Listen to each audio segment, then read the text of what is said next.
నమస్తే. ఈరోజు మనము పజ్జన్న దగ్గర ఉన్నాం. ఎస్, లష్కర్లా చాలా ప్రేమగినని పజ్జన్న అని పిలుచుకుంటారు. ఇంకా జర దగ్గరలో అయితే చిచా అని కూడా పిలుచుకుంటారు. అసలు అందరితోని కలిసిపోయి మంచిగా ఛాయలు దాక్కుంటా రాత్రి పగలు అనేది ఏం తేడా లేకుండా గల్లీలల్లా మామూలు సాదా సీదా మనిషిలాగా తిరిగే ఒక వ్యక్తి. ఆయన్నే మన Secunderabad MLA, deputy speaker Padmarao sir. మరి పద్మారావు గౌడ్ దగ్గర ఉన్న మనము ముచ్చట పెట్టేటందుకు సార్ రెడీగా ఉన్నాడు. మస్తు ముచ్చట మాట్లాడేది ఉన్నది. సార్ నమస్తే. నమస్తే అమ్మా. బాగున్నారా సార్? ఎట్లా కనిపిస్తుందో నీకు? మస్తు ఎగ్దమ్ కనబడుతుంది. మస్తు అట్లనే మంచిగా ఉన్నాను. అట్లే మంచిగా ఉండాలి కూడా. సికింద్రాబాద్ అంతా మీ చేతులు ఉన్నది, మేము సికింద్రాబాద్లో ఉన్నాం కాబట్టి మీరు మంచిగా ఉండాలి. మేము అదే కోరుకుంటున్నాం. సార్ మీ స్టైల్ అంతా కూడా మొత్తం హైదరాబాద్ ఎగ్దమ్ ఇట్లా లష్కర్ పొరగాడు అన్నట్టు ఉంటారు మీరు.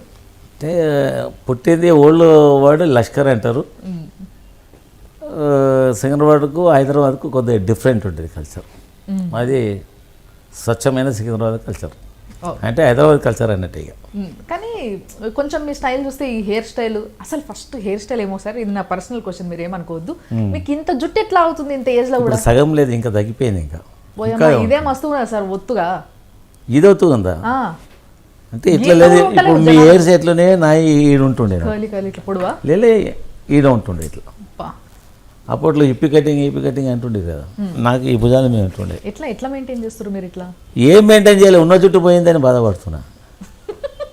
కానీ చూసిన వాళ్ళకి ఇది తెలుసా మీకు, ఇది మంచి స్టైల్. ఇది ఇప్పుడు ఈ జూబ్లీహిల్స్, బంజారా హిల్స్ ఉండేటోళ్ళు కూడా నల్లే తెలియ చేసుకుంటున్నారు. గిట్లే నల్లే సాల్ట్ పెప్పర్ సాల్ట్, అదే మన డీజేటీలో కూడా చెప్తాడు కదా ఆడు.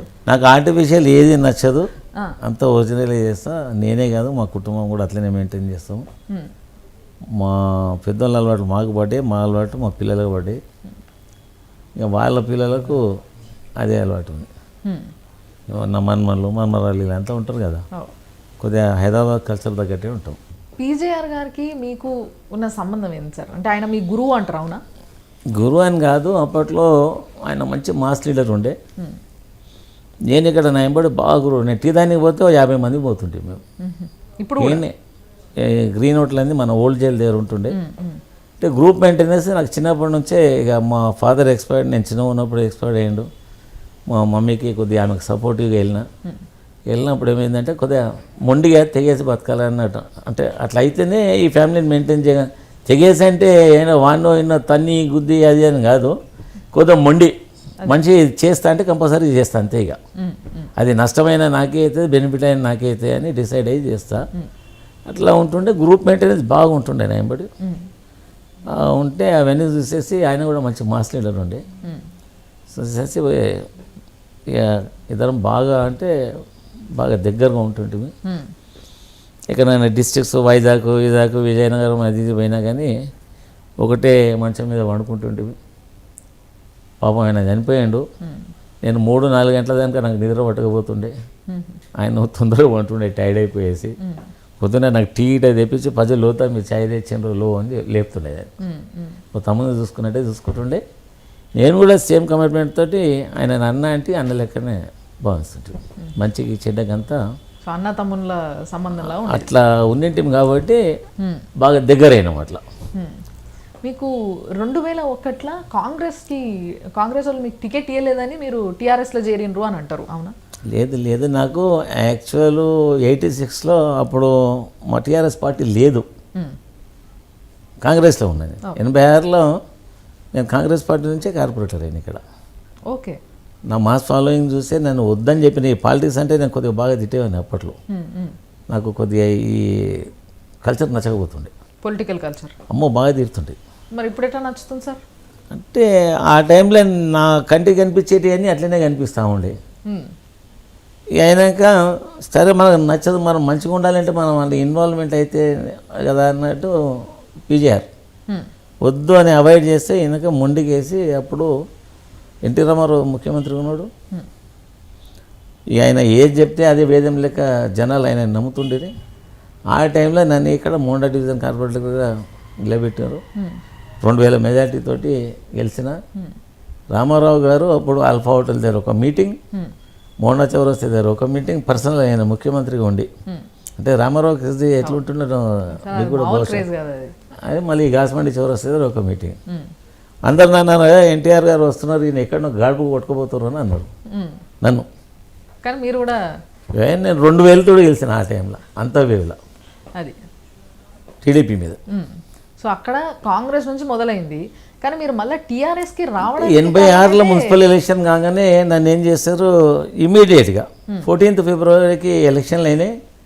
16th రిజల్ట్ వచ్చింది ఫిబ్రవరి 1986. దాని తర్వాత నన్ను ఏం చేశాను, నా యాక్టివిటీస్ అంతా చూసేసి మొత్తం సనత్నాలు అంతా తిరుగుతుంటాయి. అప్పుడు నేను ఎమ్మెల్యేకి ప్రిపేర్ కాను అని చెప్పారు నాకు. యాక్టివిటీస్ ఇంకా బాగా పెంచుకున్నాము. అంటే రాజకీయాలలో గుర్తింపు రావాలంటే కొద్దిగా డబ్బు ఇవన్నీ కూడా అవసరమే ఉంటుంది కదా. మాస్ ఫాలోయింగ్ ఒకటే కదా, డబ్బు కూడా అవసరం ఎన్ని పైసలు ఉన్నాయి సార్ మరి మీ దగ్గర? అప్పుడు ఎన్ని పైసలు ఉన్నాయి మీ దగ్గర? ఎన్ని పైసలు అంటే లెక్క పెట్టుకోం కదా. అంటే ఇంచుమించు అంటే మా ప్లేస్లో మేము మంచిగా ఉన్నాం. మా మిడిల్ క్లాసా అప్పర్ మిడిల్ క్లాసా? మేము మిడిల్ క్లాసే, మిడిల్ క్లాస్. కానీ నేను గౌడ్ను, ఆ కమ్యూనిటీ నుంచి వచ్చినా నేను మంచి సారా వ్యాపారాలు అవి చేస్తుంటే డబ్బు బాగానే ఉంటుండే. ఆయన కూడా ఖర్చు పెడుతుంటే బాగా. నన్ను నా పద్మారావు అని ఇప్పటికి కూడా చాలామంది పిలువారు. పద్యాన్ని అంటారు, లేదంటే జనార్దన్ రెడ్డి గారు ఉన్నప్పుడు పద్దు ఇట్లా రాత మేము ఉంటుండే. ఇట్లా బాగా క్లోజ్గా ఉంటుంటే ఆయనకు నా కల్చర్ నచ్చింది. బాగా మొండోడు అయితే అని చెప్పి ఆయనకు అప్పుడు అట్లా అవసరం ఉంటుండే. ఇక నాకు కూడా ఈయన మాస్ లీడర్ కదా అని నేను కూడా ఎక్కువ ఇష్టపడుతుంటే బాగా క్లోజ్గా ఉంటుంటివి. 86 ఎండింగ్లోనే చెప్పేశారు మీరు ఎమ్మెల్యేకి ప్రిపేర్ కావాలని. 86 పోయింది, 89 ఎలక్షన్. మామూలుగా మీకు టీఆర్ఎస్లకి తీసుకొచ్చి చేర్చింది మాత్రం మీ నా శోభన్ రెడ్డి అంటారు కదా సార్. ఏ రెడ్డి నేను చెప్తున్నా కదా. 89లో అసెంబ్లీకి ప్రిపేర్ కామన్నారు. అప్పుడు చిన్నారెడ్డి గారు పిసిసి ప్రెసిడెంట్ అయ్యాడు. ఈ ఏరియా మేము బాగా సర్దుబాటు చేసుకొని మంచిగా చేసి పెట్టుకుంటే ఆయన వచ్చి ఇక్కడ ఎలక్షన్ కొట్లాడుతున్నారు. ఇక మా ఇంట్లో ముఖ్యమంత్రులు గవర్నర్లు ఎవరు లేరు. ఒరిజినల్గా నన్ను ఎంకరేజ్ చేసింది అప్పుడు పీజేఆర్. అప్పటి నుండి నేను పబ్లిక్ రిప్రజెంటేటివ్ ఉన్నాను. ఓకే. ఇక రాజకీయాలలో ఉన్నట్టే కదా, మేము బ్యాలెట్లు ఉన్నామంటే రాజకీయాలలో ఉన్నట్టే కదా. ఆయన నుంచి వచ్చినాం. ఆ తర్వాత 2000లో టీఆర్ఎస్ పార్టీ. కేసీఆర్ గారితో సంబంధం ఎక్కడి నుంచి మొదలైంది సార్ మీకు? నాకు 2000లో ఏమైందంటే నాకు ఎమ్మెల్యే టికెట్ ఇస్తామని చెప్పేసి నన్ను బాగా అంటే ఓ రేంజ్లో 18-19 సంవత్సరాల్లో నన్ను వెయిట్ అండ్ సీ అన్నట్టు ఆగిన నేను కూడా. దాని తర్వాత అప్పుడు 2000లో టీఆర్ఎస్ పార్టీ సార్ పెట్టడం. అప్పుడు ఎవరు లేరు అసలు సిటీలో. సీనియర్స్ టీఆర్ఎస్ పార్టీలో నేను, నాయన నరసింహారెడ్డి గారు, కూకుట్పల్లి నుంచి సుదర్శన్ చనిపోయిండు. మేము వెళ్ళి ఇక బర్రెలు ఏదో నన్ను ఇది చేసి టీఆర్ఎస్ పార్టీలో లాక్కున్నారు. నేను కూడా ఊరికే పార్టీలు మార్చే అలవాటు నాకు లేదు. నేను మొండిగా ఉంటే లేకుంటే గమ్మునే ఉంటానని చెప్తా. కానీ ఇండ్లకి పోయే అలవాటు నాకు లేదు. అయితే అప్పట్లో ఒక స్టేట్ బైఫర్కేషన్ గురించి ఎజిటేషన్ చేస్తున్నాడు కదా, మనం కూడా ఇలా జాయిన్ అయ్యేదాం, వాళ్ళు రమ్మని చెప్తున్నారు కదా సార్ అని చెప్పేసి అప్పటి కూడా ఒక 6 నెలలు కొద్దిగా. కానీ కొంతమంది మాట్లాడతారు సార్, అంటే మీ అపోజిషన్లే కావచ్చు, మీ పార్టీలే కావచ్చు, ఏమని మాట్లాడుకుంటారంటే మీ గురించి మాట్లాడినప్పుడు ఈయనకి తెలంగాణ వాదం కన్నా కూడా ఆయన పదవి, ఆయన ఎమ్మెల్యే అవ్వడం పైన ఎక్కువ కాయిష్ ఉండే అంటారు. ఇక తెలంగాణ వాదం కంటే ఎమ్మెల్యే అయినప్పుడు మా పార్టీ ఎట్లుండే 2000లో మీకు బహుశా వినిండొచ్చు చూడకుండా. కానీ లేదు సార్, నేను ఉన్నా కదా. మళ్ళీ ఉంటే అప్పుడు మా పార్టీ ఏమి అధికార పక్షం బీజేపీయా, కాంగ్రెసా, లేకుంటే ఇంకేదన్నా అప్పట్లో ఉన్న ప్రాంతీయ పార్టీ తెలుగుదేశమా? మా పార్టీ అధికారం ఎట్లా వస్తుందని అనుకుంటాం. మా సార్కే తెలంగాణ రాష్ట్రం వస్తుందా రాదా తెలియదు, మా ముఖ్యమంత్రి గారికి. రిజిస్ట్రేషన్ చేస్తున్నాము కానీ స్టేట్ వస్తుంది, మా ప్రభుత్వం వస్తుంది, మా ముఖ్యమంత్రి అవుతాడు, మేము మంత్రులం అవుతామని ఇవన్నీ ఎక్కడ తెలుస్తాయి? ఎవరైనా అంచనా లేదు. ఎవరైనా ఫూల్స్ ఉంటేనే గెస్ చేయగలరు కానీ తెలియని వాళ్ళు మాత్రం ఇప్పుడు ఏం చేయలేరు. అది ఎడ్యుకేషనే నడుస్తుంది, అధికారం ఎడికేరు వస్తుందా? అధికారం గురించి అసలు మీకు ప్రాంతీయత్వము స్టేట్ బైఫర్కేట్గా ఎప్పుడైతే సార్ ఉద్యమం చేసిండో మమ్మల్ని రమ్మని చెప్పిన మేము కూడా అలా జాయిన్ అయ్యాము. ఇంతకు మీకు పదవి అంటే ఇష్టమా లేదా? అది ఇష్టం బాగా అంటారు చాలా మంది. మరి మీకు ఏమో ఇప్పుడు మీరు ఇంటర్వ్యూ చేస్తానికి వచ్చారు, మా ఆఫీస్ కూడా చూస్తారు, మా ఇంట్లోకి వచ్చారు. పదవి అంటే ఇష్టం, అవకాశం దొరికింది, దాన్ని నిలబెట్టుకున్నాము. ఒక్క రోజన్నా ఎమ్మెల్యే కావాలని ఉండే నాకు. నా జీవితంలో ఒక్క రోజన్నా ఇవాళ ఎమ్మెల్యే రేపు రిజైన్ చేసిన పనులు కానీ ఎమ్మెల్యే కావాలని నా టార్గెట్ అది. ఖచ్చితంగా ఒకరోజు ఏంది కొన్ని టర్మ్లో ఎమ్మెల్యే ఉన్నా. అది అసలు ఇంతగానం ఫాలోయింగ్ ఉంది కదా మీకు. అయితే కొంతమంది ఏమనుకుంటారంటే ఇన్న స్టైల్ ఉంటుంది చూసారా, డిఫరెంట్ స్టైల్, ఆ స్టైల్కి పడిపోతారు అందుకోసం ఓట్లు గుద్దేస్తారని కొందరు అనుకుంటారు. బహుశా ఉండొచ్చు, పని చేయండి ఎవరన్నా ఓట్లు వేస్తారా, ఓసారి వేస్తుండొచ్చు స్టైల్ను చూసి. 3 4 సార్లు వేస్తారా? సో స్టైల్కి కాదంటారు. అయితే మన పని మీద ఆధారపడి ఉంటుంది. నేను ఒక మధ్యతరగతి కుటుంబం. కొందరు ఏమంటారంటే గౌడ్ సాబు కదా, మరి గౌడ్లు చాలా మంది ఉంటారు సికింద్రాబాద్ చుట్టుముట్టు, అందరు లేదు అందరు అన్నిటికంటే తక్కువ సికింద్రాబాద్లోనే గౌడుతుంటారు. ఇప్పుడు సనత్నగర్లో ఒక 25-30 వేల మంది ఓటర్స్ ఉన్నారు. మా దగ్గర ఒక 6,000-7 వేల మంది ఉంటారు. మా కమ్యూనిటీ తక్కువ అక్కడ. ముస్లిం మైనారిటీస్ 50,000 మంది ఓటర్స్ ఉన్నారు, పాపులేషన్ కాదు ఓటర్స్. క్రిస్టియన్ మైనారిటీస్ ఒక 30,000 ఉన్నారు. ఇక ముదిరాజు, గౌడు, మునూరు, కాపు ఇట్లా యాదవ్ ఏదో అందరు ఉన్నారు కానీ కొద్ది మంది. ఇక కాకపోతే నేను కొద్దిగా యాక్టివిటీస్ ఓ స్థాయి నుంచి వచ్చిన నాయకుని నేను. అంటే మా ఫాదర్స్ నాయకులు వచ్చి వాళ్ళేదేదో అరువు తెచ్చుకొని ఈ డోబ్ అది ఇది అని చెప్పి రాలేదు. కింది స్థాయి నుంచి కార్పొరేటర్ స్థాయి నుంచి ఎమ్మెల్యే, మంత్రి, ఇప్పుడు డిప్యూటీ స్పీకరు, టర్మ్లే అయిపోతామని అట్లా వచ్చినా కాబట్టి దాంట్లో ఆ జనంనే ఎక్కువ ఇష్టపడతాను నేను, మిడిల్ క్లాస్ ఫ్యామిలీస్. కానీ యాక్చువల్గా ఇంకొకటి ఉంది సార్, ఏంటంటే 2004లో ఎప్పుడైతే సికింద్రాబాద్ నుంచి ఎప్పుడైతే కాంగ్రెస్ ఇంకా ఇది 2 అలయన్స్లో కాంగ్రెస్తో అలయన్స్లో మీరు పోవాల్సి వచ్చినప్పుడు మీకు టికెట్ ఇవ్వాల్సిన అవసరం ఎందుకు వచ్చింది అని అంటే ఇక్కడ ఒక బీసీకి ఇవ్వాలి టికెట్ కాబట్టే ఇస్తున్నాము అన్నట్టుగా ఇచ్చిండ్రట కదా. అయితే కేసీఆర్ గారు వచ్చేది ఏమైంది, 2001లో మళ్ళీ ఎలక్షన్లు అయినండి. 14th February 2002లో మున్సిపల్ ఎలక్షన్ అయ్యండి. నేను ఒక టర్మ్ చేసిన మళ్ళీ నన్ను కార్పొరేటర్ పోటీ చేయంటే నేను చేయను, నేను ఎమ్మెల్యేకున్నా, ఎట్టి పరిస్థితి చేసే ప్రసక్తే లేదు, నాకు టార్గెట్ ఎమ్మెల్యే అని చెప్తే సార్ ఏం చేసిండు, కార్పొరేటర్ చెయ్యి సీట్లు పెరుగుతాయి, దాని తర్వాత నువ్వు ఎమ్మెల్యే కొట్లాడు, మళ్ళీ నీకు ఎమ్మెల్యే అవకాశం ఇస్తామని చెప్పారు. ఓకే, అంటే ఆయన కమిట్మెంట్, నాకు మధ్యవర్తులు ఎవరు లేరు ఇలా. ఈ ఆర్గనైజేషన్లో ఎవరూ లేరు. యాక్చువల్ ఆర్గనైజేషన్లో పోయింది ఈ లక్ష్మారెడ్డి, ఈయన ఇప్పుడు ఆయన కాపరా ఆయన ఉన్నాడు కదా, ఆయన ప్రతాప్ గీతాబ్ అంతా మా సర్కిల్ ఇది. నీకు కాంగ్రెస్లో టికెట్ రాదనా, వాళ్ళు అంతా పిలిచి ఇన్వైట్ చేస్తున్నారు కదా, ఎన్ని రోజుల నుంచి వాళ్ళకి ఏం చెప్తారు, జాయిన్ అయిపో అని చెప్తే వాళ్ళ ఇష్టం అని చెప్పిన జాయిన్ అయినా. కార్పొరేటర్ 2002లో సీట్లు పెరుగుతాయంటే 100 మంది 100 డివిజన్లలో ఇద్దరమే గెలిచినాం. ఒకటి నేను పబ్లిక్ దీంట్లో గెలిచిన, మాణికేశ్వర నగర్ నుంచి యాదయ్య అని ఒక ఒడ్డరి కులస్థానికి ఆయనకి ఇచ్చారు.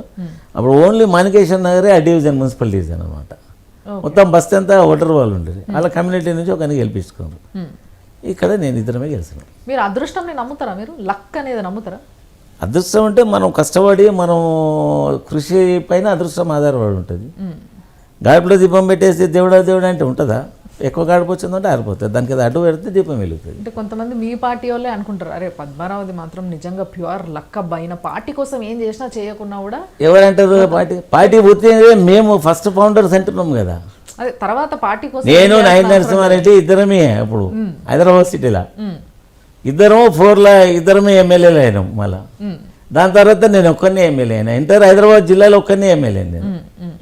సో అంటే పార్టీని చూసి మీకు ఓటేసారంటారా, మిమ్మల్ని చూసి ఏ పార్టీలో నిలబడితే ఆ పార్టీకి ఓటేసారు? అది పార్టీ అనేది కూడా ఇంపార్టెంట్ కదా. పార్టీ లేకుంటే వ్యక్తి ఎట్లా ఉంటాడు? ఫస్ట్ పార్టీ ఇంపార్టెంట్ ఉంటుంది, అంతే అంటారు. వ్యక్తి ప్రభావం ఉంటుంది, కానీ పార్టీ లేకుంటే వ్యక్తి ప్రభావం ఎట్లా ఉంటుంది?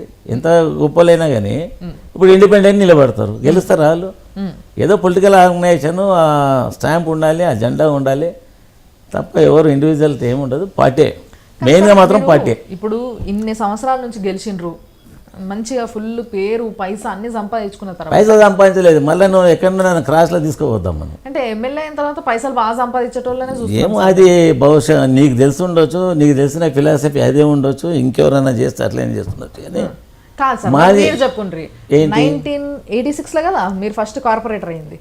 1986లో ఒక సాదా సీదా కార్పొరేటరు, ఇప్పుడు 2023లో ఇంత పెద్ద ఇల్లు కట్టుకొని ఒక మిడిల్ క్లాస్, మీరు ఇప్పుడు హై క్లాస్ లో ఉన్నారు సార్. అదే నేను గౌడ్నమ్మా, నేను సారాయి దండ చేస్తుండని చెప్తూనే ఉన్నా కదా, మంచిగా కాలే రేగేసి చెప్తా కదా, నేను గౌడ్ను నా కమ్యూనిటీ వ్యాపారం చేస్తుంటే నేను దానివల్ల సంపాదించుకున్నట్టారు అంతే. సారా మెట్రోడు ఇంట్లో గౌడ్ మా ప్రొఫెషన్ అది, కళ్ళు సారా. మాకు దుకాణాలు ఉండే, లైసెన్స్ షాప్ ఉండే. కానీ కొన్ని సంవత్సరాల నుంచి సారా అమ్ముకునే వాళ్ళు ఇప్పుడు కూడా ఇంకా అట్లనే ఉన్నారు సార్ కొందరు. ఉన్నారు. ఇక మాకు ఆ లైఫ్ చేంజ్ అయిపోయింది అయితే ఇక మళ్ళీ దండికి చూడలేదు. అసలు మీకు బాగా కలిసి వచ్చింది, మరి మిగతా వాళ్ళకి కలిసి వస్తలేదేమో. మీకు ఏది వేరే వాళ్ళ దీని మీద ఉంటుంది, అది కలిసి వచ్చిందంటే ఎట్లా ఉంటుంది. కొన్ని రాబట్టుకోవాల్సి వస్తుంది, కొన్ని ఏమో లక్ ఫేవర్ చేసినాక ఆటోమేటిక్గా వస్తుంది. ఓకే, మేము దీన్ని ఎంతబడి సాధించుకున్నాము. మాకు క్యాండిడేట్గా గుర్తింపించి చేసే పార్టీకి సిన్సియర్గా పని చేసుకుంటూ వచ్చినాము. ఇవాళ నేను పార్టీకి పని చేసుకుంటూ వచ్చిన నా తర్వాత నా పిల్లలకు కూడా మా టీఆర్ఎస్కే పని చేస్తారు. ఫిక్స్ అయిపోయారు మీరు అంటే మేము ఉన్నంతసేపు మాకు రోజుకో పార్టీ కాదు. నెపోటిజం అంటారు కదా సార్, అట్లా చేస్తే మరి. అరే నా ఇంట్రెస్ట్ దానికి, నువ్వు పెద్దనా ఇంకెవరైనా పెద్దనా నాకు పెద్దని కాదు సార్. ఇప్పుడు మళ్ళీ అది నా పర్సనల్ ఇంట్రెస్ట్ కదా. అంటలేరా మొత్తం అలా ఫ్యామిలీ అంతా పాలిస్తారు. నేను ఇక్కడ సికింద్రాబాద్ లేమ్మా, సికింద్రాబాద్ అంటే నేను ఎమ్మెల్యేని అయినా. ఆ తర్వాత నేచురల్ నా కుటుంబ సభ్యులలో ఎవరినో వాళ్ళు కూడా కావాలని ఉంటుంది కదా. ఉంటుందా ఉండదు ఎవరికైనా ఉంటుండొచ్చు సార్, కానీ ఉంటుండొచ్చు కాదు, ఉంటుందా ఉండదా అన్న. సికింద్రాబాద్ లో నేను కూడా మీ లెక్కని అసలు భూమి పుట్టినప్పటి నుంచి సికింద్రాబాద్ లోనే ఉన్నా. నాకు కూడా ఉంటుంది, నేను ఎమ్మెల్యే నీ ప్రయత్నం నువ్వు చేయి. మీరే మీ కుటుంబస్తులే ఉంటాం, మా కుటుంబస్తులు అంటే మేము ఉంటాం, కానీ గెలిపియాలన్నా ఇది చేయాలన్నా ఆ ప్రాంత ప్రజలు ఆ ఓటర్స్ డిసైడ్ చేస్తారు. నువ్వు నేను కాదు డిసైడ్ చేస్తాను. కాదు సార్, నాకు ఇప్పుడు టీఆర్ఎస్ నుంచే నిలబడాలని ఉంటుంది. అప్పుడే నిలబడు, పార్టీ అధ్యక్షుడు నీకు టికెట్ ఇస్తే నేను కూడా నీకు పని చేస్తాను కదా. నీ కర్మ అంటారా? లే మా పార్టీ అధ్యక్షుడు గిట్ట నీకు టికెట్ ఇచ్చి ఇది చేస్తే పద్మ ఇట్లా ఆమెకి ఇస్తున్నాను, ఆమెకు పని చేయంటే డెఫినెట్ పని చేస్తా, కానీ ఇంట్లో కూర్చోను. డెఫినెట్ చేస్తాం, అది అవకాశాలు అదృష్టము. ఇప్పుడు మీ కొడుకులకు ఇస్తున్నారా పార్టీ వాళ్ళు? నేను రిటైర్డ్ అయినప్పటి సంగతి కదా. ఈసారి నేనే కొట్లాడుతున్నా. ఈసారి కూడా మీరేనా? ఈసారి నేనే కొట్లాడతా. అంటే మరి కొందరు అనుకుంటారు కదా ఎంపీగా మీరు నిలబడుతుర్రు, ఎమ్మెల్యే మీ కొడుకుకి ఇస్తారని. ఎవరు అనుకున్న దానికి గ్యారంటీ. నన్ను అడిగితే ఎట్లా, అనుకున్న వాళ్ళని అడగాలి, కానీ నన్ను అడిగితే ఎట్లా. నేను చెప్పేది కన్ఫర్మేషన్ ఇస్తే వాళ్ళు బంద్ చేస్తారు కదా టాక్ బయట. ఎవరు నేను ఇప్పుడు ఎవరిని నిలబడతలేదు, అందరికి ఎరక.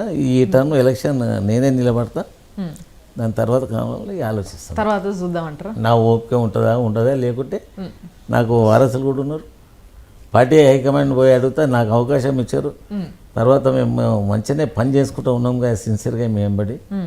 మళ్ళీ మా వారసులకి ఏదైనా అవకాశం ఏంటని అడుగుతాం. ఒకవేళ సరే సార్, ఇప్పుడు వాళ్ళు ఇస్తుండొచ్చు, ఇవ్వకపోతుండొచ్చు, ఏదన్నా ఉండొచ్చు, కానీ మీకు అనిపించాలి కదా, అరే నా కుటుంబస్తులే ఎదుగుతే ఎట్లబ్బా, వేరే వాళ్ళకి ఛాన్స్ ఇద్దామని మీరు కూడా అనిపించాలి కదా. కుటుంబస్తులు నేను ఒక్కరిని ఎమ్మెల్యే ఉంటా కానీ నీకు చెప్పలేదు, అక్కడ చెప్పలేదు. లేదు సార్, మీ కొడుకులు నా ప్రయత్నాలు నేను చేసుకుంటే తప్ప ఎవరు ఉండొద్దు అని నేను చెప్పలేదు. ఏమైనా టేకేదారునా? లే, మీరు ప్రయత్నం చేయడం ఆపేస్తే మిగతా వాళ్ళకి ఇస్తారేమో. నా ప్రయత్నం ఆపమని చెప్పడానికి వేరే వాళ్ళు ఎవరమ్మా, నాకు అర్థం కాదు. అంటే ఇప్పుడు నా ఇంట్లో నేను ఉంటా అంటే మీ ఇంట్లో ఎందుకు ఉంటావు అని నన్ను అడిగినట్టు ఉంటుంది కదా ఇది. అంటే ఇప్పుడు టీఆర్ఎస్ మీ ఇల్లా సార్? ఏది ఇప్పుడు పార్టీ మా రక్తం బిందువులనే మళ్ళా. అరే మీ ఇల్లు 2000 అప్పుడు మా పార్టీ ఎట్లుందమ్మా మీకు తెలియదా? చూసినాం సార్, చూసినాం. మళ్ళీ ఇప్పుడు ఈ స్థాయిలోనే లేదు కదా. అప్పుడు ఎంతమంది కష్టపడితే అర్థంకి వచ్చింది. ఎంత కష్టం ఉంటుంది సార్ మీది పార్టీ ఎదుగుదలలో? ఏడా ఇప్పుడు టీఆర్ఎస్ అనే పార్టీ ఎదుగుదల 2000 ఉంటుండొచ్చు మీకు? 2000 నుండి నేను టీఆర్ఎస్ పార్టీలో ఉన్నప్పుడు నన్ను జిల్లాలో పంపిస్తుండే సారు. బహిరంగ సభలకు పోతుంటే, ఏర్పాట్లు చేస్తుంటే, ఆయన చెప్పిన పని కాదనుకుంటూ తిరుగుతుంటాం కాబట్టి మమ్మల్ని కూడా సార్ బాగా ఎంకరేజ్ చేశారు. సొంత తమ్ముడే అన్నట్టుగా అట్లా ఉంటుండే. ఆ కుటుంబంలో నేను కూడా ఇప్పుడు కూడా ముఖ్యమంత్రి గారిని సారు లేకుంటే ముఖ్యమంత్రి గారు అని చెప్పి అన్న అంట. అప్పటి నుంచి అన్నయ్య అంట, ఇప్పటికి అన్నయ్య అంట. సార్ వాళ్ళు మిస్టర్స్ వద్దని పిలుస్తా. కేటీఆర్ గారిని ఆయన నాకంటే వయసులో చిన్నోడు చాలా, రామని పిలుస్తా. ఇట్లా నేచురల్. మీ ఇంట్లో మొత్తం ఒక క్రికెట్ టీం ఉంటుందట మీ కొడుకు? క్రికెట్ టీం అంటే మేము, నాకు 4-5 కొడుకులు, 2 బిడ్డలు, వాళ్ళ పిల్లలు, దాదాపు 18-20 మంది ఉంటాం. అంటే మామూలుగా మీ కొడుకులే 11-12 మంది ఉన్నారనేసి అంటారుగా? అంటే నాకు 4-5 కొడుకులు ఉన్నారు. మా అన్నకి ఒక ఆయనకి 2, ఇంకో ఆయనకి 2, ఇంకో ఆయనకి ఇట్లా 11-12 మంది. వాస్తవంగా కూడా క్రికెట్ టీం అంటే 11 మెంబర్స్ ఉంటారు. 11 మెంబర్స్ అంత టీం మాత్రం ఉన్నది పక్క. మొత్తం అంతా మీతోనే తిరుగుతారా సార్ వాళ్ళు? వాళ్ళంతా ఆ ఇంట్లోకి నేను పొలిటికల్గా నేను ఉన్నప్పుడు, ఎమ్మెల్యేగా, మంత్రిగా, డిప్యూటీ స్పీకర్గా ఉన్నప్పుడు మా దాంట్లో మా ఫ్యామిలీస్ కూడా ఎవరంతా ఉన్నారు. మా కాంపిటీషన్స్ అవి అనట్లేదు. మా మాట వేదం అన్నట్టుగానే ఉంటుంది. మా అన్న పిల్లలు వాళ్ళు కూడా మా ఇంట్లో ఒక కల్చర్ ఉన్నది, బాబాయ్ పెద్దనాన్న చిన్ననాన్న పిలువారు, అన్నాన్ని అలవాటు ఉంది మాకు. అందరిని అన్న అన్న అంటారు. అవును, వాళ్ళు కూడా మమ్మల్ని అన్న అంటారు, మా మేనకోడలు మా అక్క పిల్లలు వాళ్ళు కూడా అన్నానే అంటారు, మా అల్లుళ్ళు అన్నానే అంటారు, హైదరాబాద్లో చాలా మందికి అలవాటు అన్నానే అంటారు, వాళ్ళు కూడా అట్లనే ఉంటారు. ఓ. వాళ్ళు కూడా మంచిగా తెలిసి మంచిగానే ఉంటారు. ఏదన్నా వాళ్ళకి ఏదంటే అరే ఇదేం పని రా అట్లా కాదు ఇట్లా చేయరు అని చెప్తాం. మేము చెప్పింది గవర్నమెంట్ జీవో అంటే గవర్నమెంట్ ఆపరేట్. కొడుకులల్లా మరి రామేశ్వర్ గారు అనే 3 అయినా 2 అయినా సరేనా? రామేశ్వర్ అంటే ఆయన థర్డ్ సన్. ఈయన పేరు బాగా వినబడుతుంది సికింద్రాబాద్లో అసలు నిజంగా. అంటే ఈ రామేశ్వర్ అన్న పర్మిషన్ లేకపోతే ఎవరు ఎక్కడ దందా చేయని గురది. ఇది దంద చేయనికంటే మీ గవర్నర్ ఆఫ్ తెలంగాణనా లేకుంటే ఎట్లమ్మా మా జాగిరా అది? మీరు అడగడం ఎట్లా అడుగుతారు? రామేశ్వర్ అన్న వేస్తా అంటే వేస్తూ లేకపోతే లేదు. సికింద్రాబాద్ యాక్టివ్ ఉంటారు. యాక్టివ్ ఉంటారా? యాక్టివ్ అంటే ఇప్పుడు ఇక్కడ పలారం బండి అని తీస్తారు. ఇప్పుడు నా కంట్రోల్గా మా బస్సు బండి వచ్చే దగ్గర దగ్గర ఒక 50 సంవత్సరాలు అవుతుంది, 48 సంవత్సరాలు అయ్యింది. డబ్బులు మేమే పెడతాం, వెరైటీ ప్రోగ్రామ్స్ ఆర్గనైజ్ చేస్తాం. అయితే ఇది నిజం కాదా సార్ మరి? ఏది అంటే ఎవరన్నా కొత్తగా దందా స్టార్ట్ చేయాలంటే సికింద్రాబాద్లో అది నీకు తెలుసు. ఇప్పుడు నా ఇంటర్వ్యూ చేసి అడగాలి అంటే లేదు నా ఇంటర్వ్యూ అయిన తర్వాత ఒకసారి పో రామేశ్వర్ ఏంది, పద్దెన్న పిల్లలు ఏంది అని అడుగు. నన్ను అడిగితే నాది నేను ఎట్లా చెప్పాలో, మా మార్కెట్లో అడుగు, జనాన్ని అడుగు. డెఫినెట్లీ అడుగుతాం. డెఫినెట్ అడిగి మళ్ళీ నాకు చెప్పాలి నువ్వు. అయ్యో తప్పకుండా సార్. ఏమంటారు? సికింద్రాబాద్ లో ఉజ్జయిన్ మాంకాలమ్మ జాతర అనగానే మీ ఇంట్లో భోజనం చేయాలి అంటారు, ఏంటిది స్పెషల్? చిన్నప్పటి నుంచి మాంకాలమ్మ టెంపుల్ ఇక్కడ అమ్మవారిని మేము ఎక్కువ నమ్ముతాం. హైదరాబాద్ పీపుల్స్ అంతా కూడా బహుశా నాకు తెలిసి మీరు కూడా అమ్మవారిని అంటే ఎక్కువ నమ్ముతుండొచ్చు. ఇక్కడ అది ఉంటుంది కాబట్టి మేము కొద్దిగా ఈ టెంపుల్ పలారం బండ్లు ఇవన్నీ ఇట్లా బాగా యాక్టివిటీస్లలో ఉంటాం కాబట్టి మాకు ఎక్కువ సంబంధాలు ఉంటాయి. కానీ మీ ఇంట్లో భోజనం చేయాలి కంపల్సరీ ఆ పండగ అప్పుడు అంటారు, అంటే అంత స్పెషల్ ఏంది? స్పెషల్ ఏం లేదు, అందరికి పెట్టి పంపుతారట కదా ఎంతమంది వచ్చినా కూడా. అంటే 10,000 మందికి 8,000 మందికి ఇట్లా బిర్యానీ వండిపిస్తా, లక్షల రూపాయలు ఖర్చు పెడతా. మొన్న 70 లక్షలు అయినాయి మాంకాలమ్మ పండుగకు. ఇక నేను చేస్తే వ్యాపారం ఏది ఉన్నా కానీ నా వ్యాపారం సంపాదించేదంతా ఈ 2 ఫెస్టివల్లనే పెడతా నేను. వినాయకుడు సవాలల్లా తర్వాత బతకనికి సరిపోతాయా 20 మందికి ఇంట్లో? ఎవరికి? మీ ఇంట్లో 20 మంది ఉంటారుగా. ఏం పాలదగానే ఎవరు లేదు, నా పిల్లలు కూడా పెద్దగా రేపు వాళ్ళే పని చేసుకుంటారు. చేస్తారా వాళ్ళు? జాబ్లు ఏమని చేస్తారా? జాబ్లే ఒకటి పాలిటిక్స్లో ఉన్నాడు, ఇంకోనికి రెంట్ వస్తుంది, ఓనికి 5 లక్షలు వస్తుంది, ఓనికి 3 లక్షలు వస్తుంది. అవన్నీ కలిపి అంటారు కదా మీరు. అవన్నీ తీసుకొచ్చి నేను మొన్ననే ఖర్చు పెట్టిన మాంకాలమ్మ జాతరకి అంటే జాతర వస్తుంది అనగానే మెంటల్లీ ఒక 6 నెలల ముందు. ఇప్పుడు ఫెస్టివల్ 6 నెలలు ఫ్రీ ఉంటా. వినాయక చవితి అయిపోగానే మళ్ళీ 6 మంత్స్ కాగానే మళ్ళీ ప్రిపరేషన్ చేస్తూనే ఉంటా. ఈసారి ఏం వెరైటీ పెట్టాలి, బడ్జెట్ ఎంత, నేనే బాంబే అవతలకు పోయేసి ఫిగర్లని నేనే పర్సనల్గా 2-3 సార్లు పోయి బుక్ చేసి మళ్ళీ అవి తయారు చేసి పర్సనల్గా చూసి వస్తా. వెరైటీ సిటీలో లేనిది పెట్టాలని ఉంటుంది. దాన్ని బట్టి డబ్బు ఖర్చు పెడతా, మైండ్ కూడా ఖర్చు పెడతా. మనస్ఫూర్తిగా దంచే వర్గంలో కొంతమంది పేదలు మాట్లాడుకుంటున్న మాట ఏంటి అని అంటే, అందరి దగ్గర డబుల్ బెడ్రూమ్ ఇల్లు వినబడుతున్నాయి కానీ మన సికింద్రాబాద్లో సారు డబుల్ బెడ్రూమ్ ఇల్లు ముచ్చట్నే తెస్తలేడు అనేసి అంటున్నారు. మరి ప్లేసెసే లేవు కదమ్మా, ఎడ కడతాం? ఆకాశంలో కట్టాలి. ఇంకెక్కడన్నా కొంచెం దూరంగా దూరంగా ఒక ఇల్లు ఉందన్న ఇది ఉంటుంది కదా, ధైర్యం కదా. ఇప్పుడు ఒక 4,000 మందికి 2 BHK ఇస్తాం కదా. ఎక్కడ సార్, ఎక్కడ సైడ్ ఇస్తారు? అంటే మాకు 3 ప్లేస్లలో చెప్పారు. ఆ 3 ప్లేస్లలో ఒక 4,000 మందికి హౌసెస్ ఇస్తామని చెప్పారు, ఆడిస్తాము. ఇంకొక 3,000 మందికి ఈ ఓన్ హౌస్ కట్టుకుంటే 3 lakhs ఇస్తామని చెప్పారు కదా, అదొక 3,000 మందికి ఇస్తాం.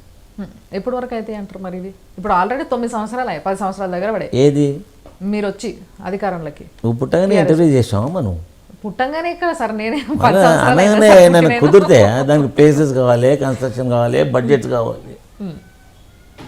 ఇప్పుడు నువ్వు రచరామలమ్మ అని వచ్చింది, చేసుకుంటూ పోయి రచరచ చేసి ఇదంతా చేసినందుకే ఆ పేరు వచ్చింది కదా. పుట్టంగానే మీ అమ్మ నాన్న రచరామలమ్మ అని పెట్టిరా? లేదు. ఎంతో పోరాటం చేసినవచ్చు నువ్వు కూడా. దాని తర్వాత ఒకటి క్రియేట్ అయింది.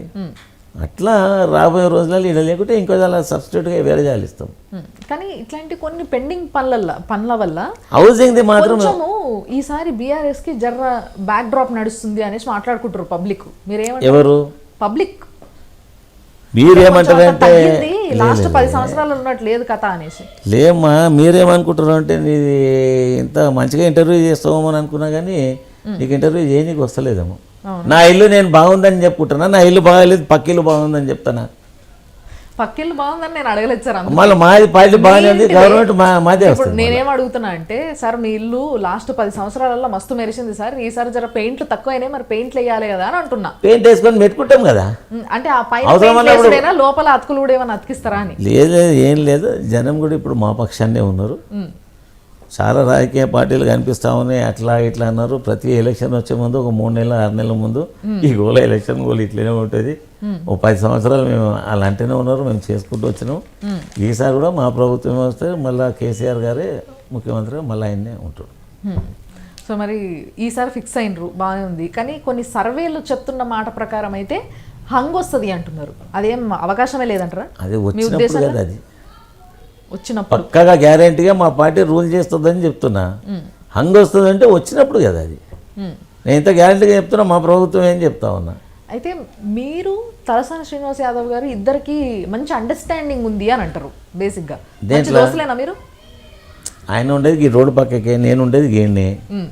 కాకపోతే అప్పట్లో అందరూ జనాలంతా అనుకుంటుంటారు ఏదేదో, కానీ మాకు శత్రుత్వం అనేది ఏం లేదు. మాకు పంచుకునే దాంట్లో అప్ అండ్ డౌన్ ఏం కాలేదు, అవన్నీ ఏం లేదు. ఆయన తెలుగుదేశం పార్టీ ఉండేది, తెలుగుదేశం అంటుండేది, నేను కాంగ్రెస్లో ఉంటే కాంగ్రెస్ అంటుంటే, ఆ తర్వాత నేను టీఆర్ఎస్లోకి వచ్చిన టీఆర్ఎస్ పార్టీల రాజకీయ పార్టీలు తప్ప వ్యక్తిగతమైన విభేదాలు ఏముంటాయేమో, అందరితో కలిసి ఉంటాము. పార్టీల ఫస్ట్ నుంచి మీరు ఉన్నారు కదా. అవును. అసలు నిజంగా చెప్పాలంటే ఇప్పుడు మీకన్నా ఎక్కువ కూడా పద్మారావు అనే పేరు కన్నా కూడా ఎక్కువ తలసాని శ్రీనివాస్ యాదవ్ పేరే ఎక్కువ వినబడుతుంది. దాంట్లో తప్పేముందమ్మా, మా పార్టీ వాళ్ళ దగ్గర మంచి అంటలేదు సార్. అంటే నేను అంటున్నా నీకేమైనా ఈర్ష్యనా? ఆయన పేరు ఎక్కువ లేలే, ఆయన పేరు ఎక్కువ వినబడుతుంటే నీకేమైనా ఈర్ష్యనా? నాకెందుకు ఈర్ష్య సార్? నేను ఇప్పుడు రేపు పోయి ఆయన ఇంటర్వ్యూ చేస్తే ఆయనతో కూడా ఇట్లా మళ్ళీ మా పార్టీ వాడు ఆయనకు మంచిగా నా ప్రజలలో పేరు వస్తుందో అంటే మీ బ్యాక్ డ్రాప్ ఎక్కడుంది అనేది ఏమైనా గుర్తించారు? బ్యాక్ డ్రాప్ అని కాదు, నాకు యాక్చువల్ ఏమైంది మీరు అనుకుంటే దాంట్లో నేనేం చేయగలుగుతా. కానీ ఫస్ట్ టైం క్యాబినెట్లో నన్ను తీసుకున్నప్పుడు మా దగ్గర శ్రీనివాస్ గౌడ్ క్యాబినెట్లో అవకాశం ఇవ్వమని అడిగిండు కేసీఆర్ గారు, ముఖ్యమంత్రి గారు. నథింగ్ డూయింగ్, ఆయన నా ఎంబడి ఎడ్యుకేషన్ అప్పటి నుంచి ఎంబడున్నాడు. ఆయనకు ఈసారి అవకాశం ఇస్తాం తప్ప ఎవరికి ఇచ్చే ప్రసక్తి లేదు, నెక్స్ట్ టైము ఇది చూస్తా అని చెప్పాడు. అని ఏం చేస్తుంటే నెక్స్ట్ టైం ఆయన క్యాబినెట్లో తీసుకుంటే నేను ఎమ్మెల్యేగానే ఉండాలి, కానీ నన్ను ఎమ్మెల్యేగా పెట్టలేదు. డిప్యూటీ స్పీకర్ ఇచ్చి క్యాబినెట్ ర్యాంక్ ఇచ్చారు. మళ్ళీ నాకు శాఖ లేదు కానీ క్యాబినెట్ ర్యాంక్ అనేది. అంటే మామూలుగా ఇప్పుడు డిప్యూటీ స్పీకర్ అంటే ఒక మర్యాద ఉంటుంది, కానీ అదే మినిస్టర్కి వచ్చేసరికి ఆయనకి అది వేరే పవర్ ఉంటుంది. లేదు, పార్టీ అవసరం రీత్యా గౌరవ ముఖ్యమంత్రి గారికి ఏది ఎప్పుడు అవసరం అనేది ఆయనకు బాగా తెలుస్తుంది. ఆయన ఇచ్చే ఆర్డర్స్ తూచ తప్పకుండా ఫాలో అయ్యేటోళ్ళం మేము. ఆయనకు తలనొప్పి పెట్టాము. తలనొప్పి ఏదంటే తగ్గించే ప్రయత్నం చేస్తాను నేను, కానీ తలనొప్పి పెట్టే ప్రయత్నం మాత్రం చేయాలి. కానీ ఎప్పుడైతే తలసాని శ్రీనివాస్ యాదవ్ గారు టీడీపీ నుంచి ఆయన గెలిచిందేమో ఆ ముద్ర చూయించి, కానీ తర్వాత డైరెక్ట్ ఇక్కడికి వచ్చి ఇక్కడ ఈ ముద్ర చూయించి ఓట్లు అడిగింది ఏం లేదు, డైరెక్ట్ మినిస్ట్రీయే. మరి ఈ తతంగం జరిగినప్పుడు మా పార్టీకి అవసరం అనిపించింది. తప్పు కదన్నా? లేదు, అప్పుడు మాకు అవసరం ఉండొచ్చు. అట్లా అదేం అవసరం సార్? అరే రాజకీయంగా సవాళ్ళకి అవసరాలు జనాలను పిచ్చోళ్ళని చేస్తారా సార్? జనాలను పిచ్చోళ్ళని చేస్తాం. మళ్ళీ మాకు రాజకీయంగా అవసరం ఉండొచ్చు అని చెప్పిన నేను. రాజకీయంగా అరే పార్టీ స్ట్రాంగ్ ఉండాలి. ఇప్పుడు వచ్చిన వాళ్ళంతా ఇప్పుడు కాంగ్రెస్లో ఉన్న వాళ్ళు, బీజేపీలో ఉన్న వాళ్ళు, తెలియదు అందరూ మా దాంట్లోకి వచ్చేస్తే మంచిదేనే ఉంటుంది, వేరే పార్టీ ఉండొద్దు అని ఉంటుంది. అట్లా అవుతుందా? వాస్తవ రూపంగా అట్లే మరి ఇప్పుడు కూడా ఇప్పుడు ఏమున్నా సార్, ఎవరికి స్టాండ్ ఉంది చెప్పు మీరు? కాంగ్రెస్ పార్టీ నేషనల్ పార్టీ కదమ్మా. కాంగ్రెస్ పార్టీకి ఏమైనా స్టాండ్ ఉన్నదా తెలంగాణలో? ఎక్కడ? తెలంగాణలో అంటున్నా సార్. ఉన్నది లేదు, మమ్మల్ని అడిగితే మేము ఎట్లా చెప్తాము? వాళ్ళని అడగాలి. నన్ను అడుగుతా అంటే ఎట్లమ్మా? ఎవరిని అడిగే క్వశ్చన్ నన్ను అడిగితే ఎట్లా? ఆ పార్టీ వాళ్ళ దగ్గర పోవాలి, ఆ పార్టీ పిసిసి అధ్యక్షుని దగ్గర, బీజేపీ అడుగుతా సార్ డెఫినెట్లీ. వాళ్ళ పార్టీల గురించి మేము ఎట్లా చెప్తాము? మీరు ఒకసారి ఆలోచించండి, ఎథికల్ గా అది తప్పే కదా? ఏది ఎథికల్ గా ఒక పార్టీ నుంచి ఓట్లాడి గెలిచిన వ్యక్తి ఈ పార్టీలకి డైరెక్ట్ మినిస్ట్రీ తీసుకున్నాడు. ఇప్పుడు వచ్చి కూర్చున్నావు, మర్యాదకు భోజనం చేసి రామని అడిగినా నేను. అయితే ఇంటర్వ్యూ ఏంటంటే బాగుండదు, భోజనం చేయని, మా ఇంట్లో భోజనం చేయని చెప్పినా నీకు. భోజనం చేయాలంటే మీ ఇంట్లో భోజనం ఎందుకు తీసుకురాని ఎవడన్నా వచ్చి అడిగితే దానికి అది ఎట్లా ఉంటుందమ్మా? అవసరం నీకు లంచ్ టైం కాబట్టి నీకు కుదరదు, నా ఇంట్లో చేయని చెప్పిన. అట్లనే రాజకీయంగా ఎప్పుడు అవసరం ఉన్న పని చేస్తారు కదా ఏ పొలిటికల్ పార్టీని. కానీ మీరు తలసాని శ్రీనివాస్ యాదవ్ గారు కూడా ఇద్దరు మాట్లాడుకున్నారట కదా, సనత్ నగర్, సికింద్రాబాద్. స్టార్టింగ్లో ఏమైంది 2004లో నేను సికింద్రాబాద్ నుంచి గెలిచినాక నెక్స్ట్ ఎలక్షన్ వచ్చేవరకల్లా శ్రీనివాస్ యాదవ్ ఏమేమి చేస్తే నేను సనత్ నగర్ ఫిక్స్ అయిపోతాను, నువ్వు సికింద్రాబాద్లో ఏందో ఇద్దరం ఒకటే దగ్గర ఉంటాం కదా, మనకెందుకు ఇది, రాజకీయంగా నేనో పార్టీలు ఉన్నా నువ్వో పార్టీలు నువ్వు, ఎందుకు ఇప్పుడు ఒకటే దీంట్లో వచ్చినాక ఎందుకు మనకు, నేను సనత్ నగర్ షిఫ్ట్ అయిపోతా, ఈ సికింద్రాబాద్లో కొద్దిగా తెలంగాణ సెటిలర్స్ బాగుంటారు. ఆ తెలంగాణ సెటిలర్స్ ఉన్నాయంటే మా తెలంగాణ రాష్ట్ర సమితి పార్టీకి అప్పుడు, ఇప్పుడు భారత రాష్ట్ర సమితి ఎక్కువ ఓటర్స్ కూడా ఈ 10 జిల్లాల నుండి వచ్చిన వాళ్ళే ఇక్కడ సెటిల్ అయిపోయిన వాళ్ళు ఉంటారు. మాకు అడ్డగుట్ట, బౌద్ధనగర్, సీతాపల్మణిలో కొంత మిక్స్ ఉంటుంది. కానీ ఈ 2 డివిజన్లలో ఏమైతే అంటే ప్యూర్గా జిల్లాల నుంచి వచ్చే పాపం ఇక్కడ స్థిర నివాసాలు ఏర్పరచుకున్నారు వాళ్ళు. ఆ అట్మాస్ఫియర్కు ఆ ఓటర్స్ మ్యాచ్ అయ్యారనా. ఇక్కడ ఒక కాలనీలు ఇప్పుడు Sanath Nagar, check colony, colony అవి ఇవన్నీ ఉంటాయి కదా, ఇది ఉన్నది, ఇది నీకు మంచిగా ఇక్కడ బాగా పట్టున్నది, నువ్వు ఇక్కడ ఉండి నేను సనత్ నగర్ వెళ్ళిపోతా, నేను అక్కడ పోతాను అని ఇద్దరికి మనకి ఎందుకును దాంట్లో తప్పేముంది, నువ్వు సనత్ నగర్ కొట్లాడి నేను ఇక్కడ కొట్లాడతాను, ఆయన కొట్లాడి గెలుస్తున్నావు, నేను కొట్లాడి గెలుస్తున్నావు. కానీ కొంతమంది ఏం మాట్లాడుకుంటారంటే ఇదే ముచ్చట గురించి, ఇప్పుడు మీరు చెప్పిన ముచ్చట గురించి, ఇట్లా చేయడం వల్ల మీ కులపైన ఆయన మన కూన వెంకటేశ్వర గారు ఆయనకి అన్యాయం జరిగింది, ఆయనను అన్యాయం చేయడానికే మీరు ఇద్దరు ఇట్లా కూడవలుక్కున్నారు అంటారు. ఒకరికి అన్యాయం చేయడానికి మనం ఏదైనా కూడవలుకుంటారా? రాజకీయ పార్టీలు లేవా మాకు? అంటే మేమిద్దరం కూడవలుకుంటే లేదు, మేమిద్దరం కూడవలుకుంటే పార్టీ హైకమాండ్ మేమేనా?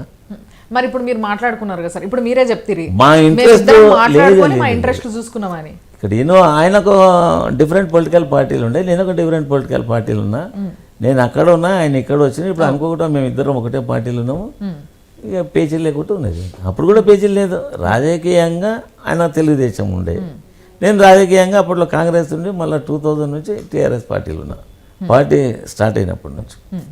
సో అసలు ఎవరిని అన్యాయం చేయనికి కాదు, మాదేదో మేము చూసుకున్నాం అంటారు మీరు. అంటే నాకు దగ్గర అట్మాస్ఫియర్ అక్కడ ఉంది, ఆయనకు దగ్గర అట్మాస్ఫియర్ ఇక్కడ ఉంది. ఇప్పుడు జనరల్గా ఇప్పుడు మీరు హైదరాబాద్ సిటీ కదా, సీతాఫలం వంటి ఇవంతా జనరల్గా మన తెలంగాణ వాస్తవ్యాలు ఎక్కువ ఉంటారా, ఉండరా? ఉంటారు. ఈ సరంత వరకు వచ్చే వరకు కొన్ని కాలనీలు అవి ఇవన్నీ ఇక్కడ కొద్దిగా ఆంధ్ర సెటిలర్స్ ఇట్లా ఉంటారు కదమ్మా. ఆయన పొలిటికల్ ఆర్గనైజేషన్కి ఇది మ్యాచ్ అయింది, నా పొలిటికల్ ఆర్గనైజేషన్కి అది మ్యాచ్ అయింది. అట్లా చూసుకున్నారు మీరు బేసిక్గా. అట్లనే చూసుకోవాలి. అయితే పద్మారావు గారు ఎక్సైజ్ మినిస్టర్ ఉన్నప్పుడు బాగా సంపాదించిండ్రు అంటారు. ఇక్కడ మా సంపాదించారని ఎవరన్నా అన్నారు అంటే అది నీ పిచ్చి అని అనుకుంటా నేను. అంటే నన్ను ఇక్కడ నా తర్వాత కూడా బార్లు పెట్టించారట కదా. లేదు, నా తర్వాత కూడా నన్ను ఎవరు అన్నారు అమ్మా, ఎందుకంటే నేను ఇప్పటికే కరెక్షన్ ఛార్జెస్లో పోలేదు. ఇది నాకంటే ఎక్కువ మా జనాలకి ఎరుకుంటుంది. ఎందుకమ్మా నేనే కూర్చుంటా సికింద్రాబాద్లో ఇన్నేళ్ళ రాజకీయంలో ఓ 10 రూపాయలు ఎప్పుడన్నా అడిగిందని అడిగితే వాళ్ళు ఏం చెప్తారు, నీకు సిగ్గులేదని అడుగుతారు నేను. అంటే మేము అందులో లేం కాబట్టి ఇంత ఖరాఖండిగా చెప్పగలుగుతున్నాం. మేము మా సంపాదన మీన్నే, రాజకీయంగా కాదు. అప్పటి నుంచి మేము గౌడని చెప్తూనే ఉన్నాం కదా, మనకు సారా దుకాణాలు అవి కానీ ఉంటున్నాయి కదా, అప్పటి నుంచి వాళ్ళకి పెట్టినాం కానీ ఆడుకొని తినలేదు. మా కష్టాన్ని ఇంత సంపాదించుకుంటే నలుగురికి సపోర్ట్ కూడా చేసుకుంటూ వచ్చినాం. కానీ చాలా బ్యాలెన్స్డ్గా మాట్లాడుతారు సార్ మీరు. ఎందుకు బ్యాలెన్స్ ఏముంది, ఉన్న వాస్తవాన్ని మాట్లాడడానికి బ్యాలెన్స్ అనిపిస్తే ఎట్లమ్మా? అంటే మీరు చాలా అంటే అటు ఇటు తొలగకుండా మాట్లాడుతారు. అసలు ఎందుకు తొలగాలి? ఉన్నమాట వాస్తవాన్ని మాట్లాడడానికి తొలగి ఎందుకు మాట్లాడాలి? అంటే ప్లాన్ చేసుకొని మాట్లాడాలనా? ప్లాన్ కాదు, అంటే ఇదేమో గట్టి అనిపిస్తుంది ఈ వాదన బయట. వాళ్ళ అనుచరులకి చాలా మందికి బార్లు పెట్టించండు సారు ఎక్సైజ్ మినిస్టర్ ఉన్నప్పుడు అని. ఎవరికి? మీ అనుచరులకట. మా అనుచరులకంటే ఇప్పుడు 10 మందికి ఓ పని చేసినామా నేను, మా దగ్గర నా ఎంబడి ఉండే పార్టీ వాళ్ళు ఉంటారు, 10 మందికి ఒక డబుల్ బెడ్రూమ్లు ఇచ్చిన అనుకో నేను. అట్లా నాకు పార్టీకి సంబంధించిన 3-4 ఉంటే వాళ్ళకి అక్కడ సిటిజన్ మనకి అర్హత లేదా? బార్కి అర్హత ఉన్న వాళ్ళకే బార్ ఇస్తాం కదా. ఆ బార్కు సఫిషియెంట్ ప్లేసు, దాని తగ్గ రూల్కు తగ్గ అమెండ్మెంట్స్ అన్నీ ఉంటేనే కదా మనం అది ఇవ్వడం అనేది జరుగుతుంది. ఏదో కూరగాయల మార్కెట్ ఇది బార్ అంటే మొండ మార్కెట్ ఇది. మొండ మార్కెట్లో కూడా మొత్తం మీదే చలాస్తారా? అరే పుట్టుకమ్మా మాది ఈడ కాదు, అంటే మామూలుగా బిజినెస్. మోండా మార్కెట్ కార్పొరేటరే మొండా డివిజన్, నా కార్పొరేటర్ ఉన్నదే మొండా డివిజన్, ఆ డివిజన్ పేరు మొండా డివిజన్. అవును అవును, కానీ బిజినెస్ అంతా కూడా మీరే వెళ్తారు అనేది నిజం కాదంటారా? ఇక మాకేం బిజినెస్ ఈడ ఏం లేవమ్మా ఇప్పుడు. అంటే ఎవరు ఏ బిజినెస్ చేయాలన్నా లేదు లేదు లేదు, అవన్నీ నువ్వు అనుకుంటే ఎట్లమ్మా, జనం అనుకోవాలి. చేస్తున్నా లేదా నా మనస్ఫూర్తిగా నేను చెప్పాలి. ఇప్పుడు సపోజ్ నీకు చెప్పలేదు అనుకో, దాగుతుందా అమ్మా? ఇది దాగుతుందా? బయట అనుకోరా, బయట పడలేదు అనుకోరా కదా. బయట ఇప్పుడు వేరే పొలిటికల్ పార్టీలు ఉంటారు, అలా పోయి అడుగు. కానీ నేను అడిగేటివన్నీ కూడా బయట వినిపించేటివే కదా సార్, మరి ఇది ఎట్లా? నువ్వు తప్పుగా నన్ను ఏదో అది ఇది అనుకోవాలనుకుంటున్నావు, అది నీ ఇంటర్వ్యూ చేసే స్టైల్ ఉండొచ్చు, నేను మాట్లాడేది నిజ జీవితంలో నేను ఉండే స్టైల్ ఇది. మంచి మాట్లాడతారు సార్ మీరు. నీ స్టైల్ ఉండొచ్చు ఏదైనా. ఇప్పుడు రచరంలం అంటే ఏం అడుగుతుందో ఏం చేస్తాను నేను అనుకున్నా, ఈజీ తీసుకోరా లోకంలో లేని ఆమె ఏమి ఇంటర్వ్యూ చేస్తుందో అన్నది. ఇదే లాంగ్వేజ్ ఇట్లనే అన్నా, అది కూడా నీకు కుండ బద్దలు కొట్టినట్టు చెప్పిన. నేను ఎవరు లేనిది అంటే లేని ముచ్చట్లు నేనేం అడగను సార్. ఉన్నదాన్ని కూడా తప్పు చేస్తే కన్ఫ్యూజ్ అవుతాడు. నేను చెప్పేది అర్థం కాలేదు. నడవడి సరిగా లేకుండా తప్పు చేసుకుంటూ ఉంటే చేసిన దాన్ని దాచిపెట్టడానికి ఇంకో 10 అబద్ధాలు ఆడవలసి వస్తుంది. మాకు నిష్క్రమణంగా ఉంటాం, ఎవరిదేమి విజయం కాబట్టి పక్కా బందోబస్తు ఉంటాం. నువ్వు ఎన్ని అడుగుతావు ఇంకా గంట చెప్పుకొని అడుగు, ఏది ఇంత బ్యాలెన్స్ తప్పకుండా జవాబు చెప్తా. అంటే నేనేం నమ్ముతా అంటే సార్, ఇప్పుడు మీ గొప్ప కానీ మీ మంచి కానీ మీ ముందు చెప్ప, నేను మీ వెనకనే చెప్తా. 6,000 ఓట్లు మా ఎన్ని మీకే ఇస్తున్నామని చెప్పినావు కదమ్మా, నువ్వు నమ్ముతున్నావా లేదు నాకు అర్థమైంది కదా. మరి అయిపోయి ఇంకేం సార్, మీ మొత్తం హోల్ ఫ్యామిలీ అంతా మాకు సపోర్ట్ చేస్తున్నారు. చేస్తుంటే ఒక వ్యక్తి మంచోడనే కదా మీరు సపోర్ట్ చేస్తున్నారు. Thank you. ఇంకా ఏమని చెప్పట్లే. డెఫినెట్లీ సార్, తప్పకుండా. నేను తప్పు చేసినట్టు చేయొద్దు మళ్ళీ. అయ్యో తప్పకుండా సార్. వక్ర మార్గంగా ఎప్పుడన్నా నేను నడిచినట్టు మీకు అనిపించిందంటే ఓటు కాదు, మీరు వేయలేదు కాదు, వేసేటని కూడా వేయనియద్దు.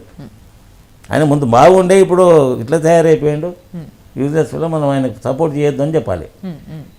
కానీ మంచిగా ఉన్న వ్యక్తికి దానికి న్యాయం కూడా చేయాలి మళ్ళీ మనం. Okay sir, thank you so much sir.